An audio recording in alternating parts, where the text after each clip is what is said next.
Greetings, Mark Bernier. If you notice, we have several Google Classroom here, but we wanted to delete this one. But bear in mind, in order for you to delete a Google Classroom, first you have to archive it first, then you delete it. But how can you do that?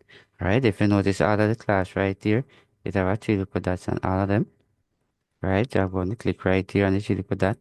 You notice as you move, copy link, edit, right here, and copy. So this is archive.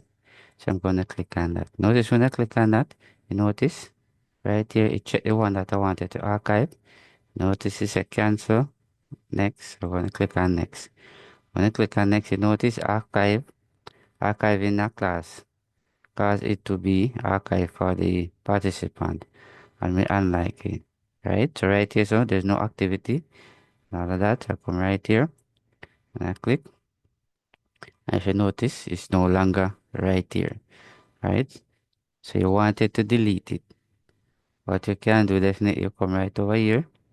You scroll up, this is set for the word archive class. Now you click on it. So this is set for the class that the archive what you wanted to delete. So in order for you to delete, you're going to come right here. I'll you look at that. You're going to click.